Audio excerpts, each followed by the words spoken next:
오늘 우리 함께 나누실 말씀은 이사야 30장 1절에서 7절까지의 말씀입니다. 이사야 30장 1절부터 우리 7절까지의 말씀 함께 함독하시겠습니다. 여호와께서 이르시되 패역한 자식들은 화 있을진저 그들이 계교를 베푸나 나로 말미암지 아니하며 맹약을 맺으나 나의 영으로 말미암지 아니하고 죄에 죄를 더하도다. 그들이 바로의 세력 안에서 스스로 강하려 하며 애굽의 그늘에 피하려 하여 애굽으로 내려갔으되 나의 입에 묻지 아니하였도다. 그러므로 바로의 세력이 너희의 수치가 되며 애굽의 그늘에 피함이 너희의 수욕이 될 것이라. 그 고관들이 소안에 있고 그 사신들이 하네스에 이르렀으나 그들이 다 자기의 유익하게 하지 못하는 민족으로 말미암아 수치를 당하리니 그 민족이 돕지도 못하며 유익하게도 못하고 수치가 되게 하며 수욕이 되게 할 뿐임이니라. 네겝 짐승들에 관한 경고라. 사신들이 그들의 재물을 어린 나귀 등에 싣고 그들의 보물을 낙타 안장에 얹고 암사자와 수사자와 독사와 및 날아다니는 불뱀이 나오는 위험하고 곤고한 땅을 지나 자기에게 무익한 민족에게로 갔으나 애굽의 도움은 헛되고 무익하니라. 그러므로 내가 애굽을 가만히 앉은 라합이라 일컬었느니라. 아멘. 할렐루야. 하나님은 하나님을 하나님답게 믿을 수 있는 것은 사실은 생각보다 그리 어렵지는 않은 것 같습니다. 그저 하나님께 모든 것을 맡기면 되는 것이 어쩌면은 하나님을 하나님답게 믿는 것이 아닌가라는 생각을 해볼 수 있을 거라고 생각이 듭니다.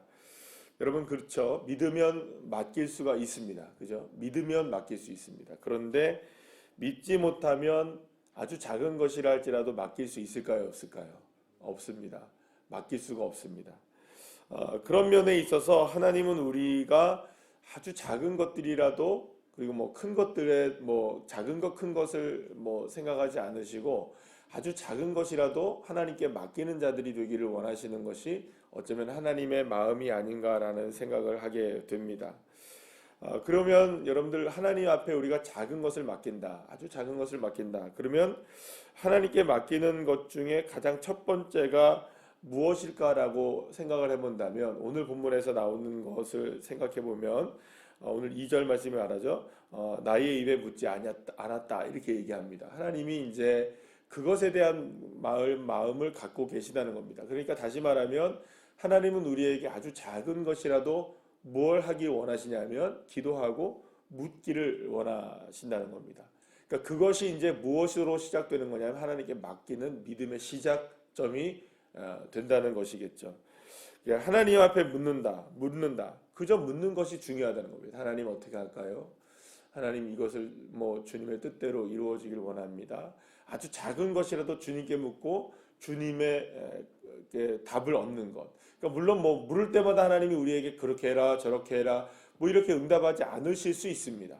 그럼에도 불구하고 우리는 뭘 해야 할까요? 끊임없이 하나님께 물어야 하는 것입니다. 내 생각과, 그런데 이제 이 물음 중에서도 중요한 건 뭐냐면 내 생각과 내 대답, 이렇게 내가 원하는 것을 결정해 놓고 묻는 것은 묻는 걸까요? 묻는 게 아닐까요? 그럼 그거는 실제적으로 묻는 게 아니겠죠. 왜냐하면 어차피 답은 내게 정해져 있으니 하나님이 나에게 내가 가진 답을 이야기하세요. 이거는 여러분 묻는 게 아니겠죠. 그거는 확인을 받는 것 정도밖에 될 수가 없는 겁니다. 하나님께 묻는다는 것은 그저 주님의 뜻 앞에 뭘 맡기는 걸까요? 나의 삶의 모든 하나하나 작은 것으로부터 큰 것에 이르기까지 하나하나를 모든 것을 다 하나님께 맡기는 것이라고 볼 수가 있을 것입니다.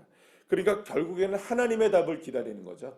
하나님이 원하시는 대로 내가 살기를 원합니다. 주님, 어떻게 해야 될까요? 주님의 뜻대로 이루어 주세요. 이렇게 주님 앞에 순종하기를 원하는 그 물음이 저와 여러분에게 필요한 겁니다. 그런데 지금 이스라엘의 문제가 무엇일까요? 이스라엘의 문제가 오늘 본문 말씀을 보게 되면 하나님과 언약을 맺고 하나님의 뜻에 따라 살아가야 될 이스라엘 백성들이, 그러면 하나님 앞에 물어야 되겠죠.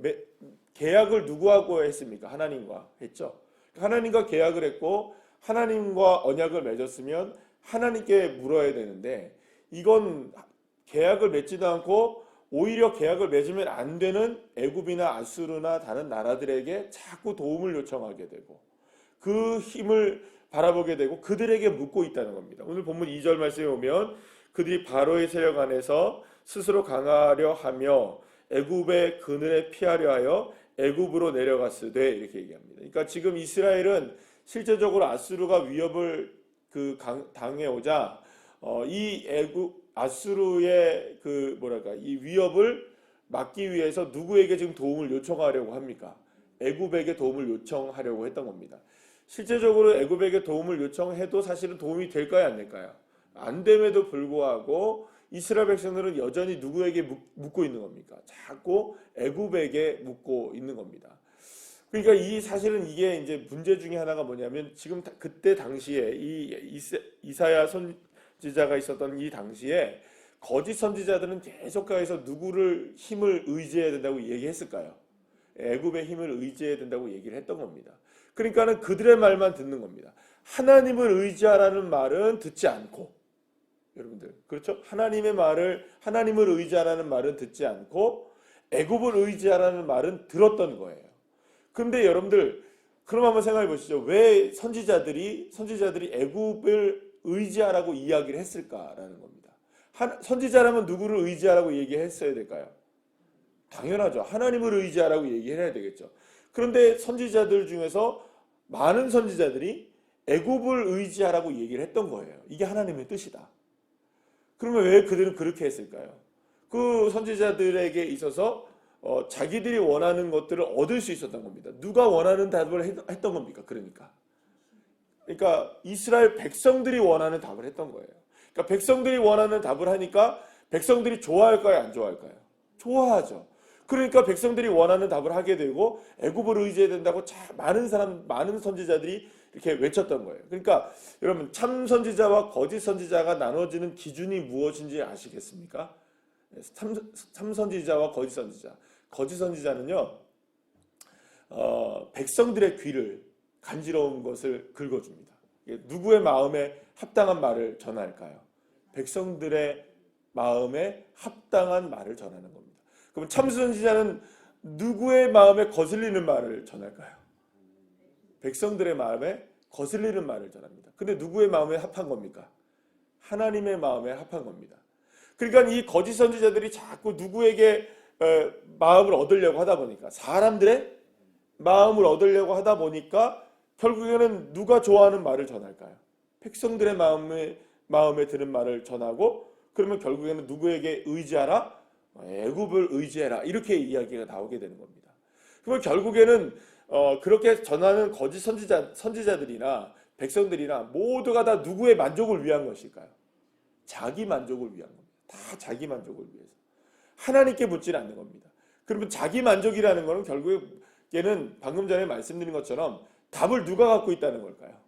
자기 자신이 갖고 있는 겁니다. 하나님이 답을 갖고 계심에도 불구하고 누가 답을 갖고 있는 걸까요? 내가 답을 다 갖고 있는 거예요. 네. 여러분들 생각해 보세요.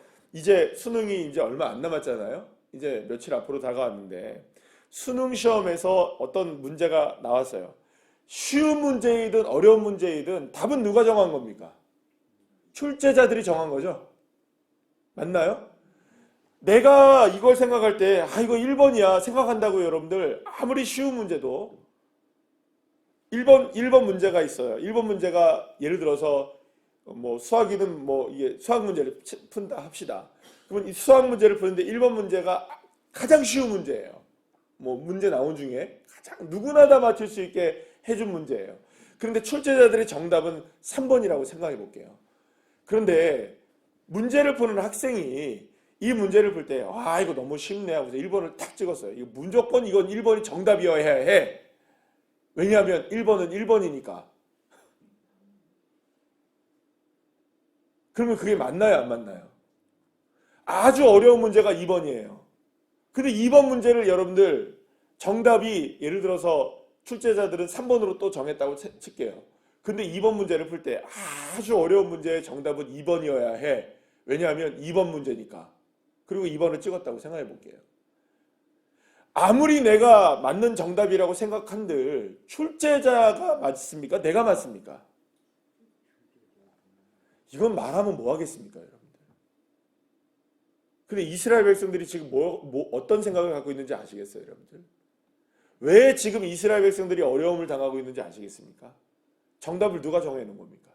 자기 자신이 정해놓은 거예요. 그리고 묻지 않는 겁니다, 하나님께. 쉬운 문제나 어려운 문제나 그러면 맞출 수 있을까요, 없을까요? 쉬운 문제이든 어려운 문제이든 그건 문제가 되지 않는 겁니다. 뭐 백날 가도 맞출 수가 없는 거죠.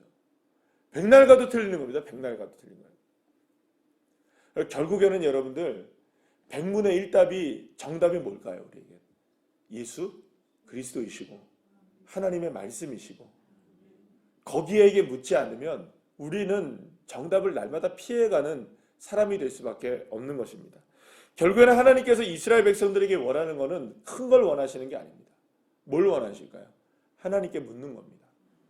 자기의 정답을 내려놓고 하나님의 뜻에 나의 삶을 맡기고, 왜냐하면 하나님과 우리가 언약을 맺은 관계잖아요.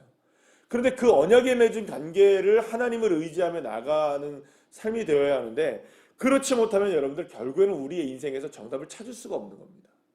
그러니까 정답은 우리에게 있지 않습니다. 우리가 보는 것이 정답이 아닙니다. 우리가 느끼는 게 정답이 아닙니다. 정답은 언제나 하나님이 갖고 계십니다. 그래서 겸손하게 무엇을 바라보는 것이 우리에게 필요할까요? 언약을 맺으신 여호와 하나님의 말씀에 따라가고 하나님의 뜻에 순종해 나가고 하나님께 묻고 하나님을 의지하며 나가는 것, 그것이 큰 일이든 작은 일이든 하나님의 뜻을 바라보며 하나님의 도움을 요청하며 나아갈 때, 여러분, 사랑하는 여러분, 그것이야말로 진정한 승리의 길을 우리가 걸을 수 있게 되는 것입니다. 세상 사람들이 볼 때에는, 그리고 때로는 내가 볼 때에도 이것까지 하나님 앞에 내가 기도할 필요가 있나? 생각이 들 수 있을까요, 없을까요? 있겠죠. 이건 내가 원하는 대로 하면 돼. 여러분들 그렇지 않습니다. 하나님의 뜻에 따라야 하는 것입니다. 그러면 여러분 한번 생각해 보시죠. 저나 여러분들이나 모두가 다 진짜 믿음을 가지고 있는 사람이라면 결국에는 끝까지 누구를 의지하는 사람이 진짜 믿음일까요? 그렇죠. 하나님을 의지하는 거겠죠.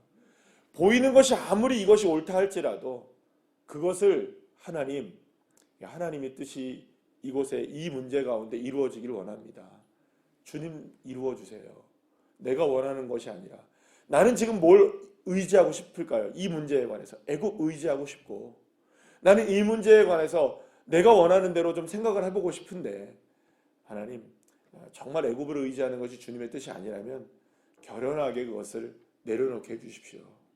그것이 여러분들 아무리 내가 지금까지 살아온 인생 가운데 있어서 신앙생활 가운데서 맞는 것이라고 생각할지라도 주님이 아니라면 아니어야 되는 거죠. 주님이 아니라면 아니어야 되고, 주님이 이 길로 걸어가라면 주님 앞에 우리가 순종해야 되는 겁니다. 아무리 아수르가 나에게 아무리 애굽이 나에게 힘이 되어서 아수르를 대항할 수 있을 것 같아 보여도 여러분들 주님이 아니라면 아닌 겁니다. 그런데 주님의 뜻이 무엇인 줄 아세요, 여러분들? 아수르든 바벨론이든 이것이 다가올 때에 누구를 의지해야 될까요? 결국에는 하나님을 의지하는 것만이 정답인 겁니다. 하나님을 의지할 때 우리의 삶 속에서 아주 작은 문제이든 큰 문제이든 주님 앞에 묻는 자가 믿음이 있는 자입니다. 그래서 하나님 앞에 철저하게 내 생각을 내려놓고 물음으로 주님의 뜻을 따라갈 수 있는 주의 자녀들 한 분 한 분들이 다 되시기를 간절히 축복합니다. 기도하시겠습니다.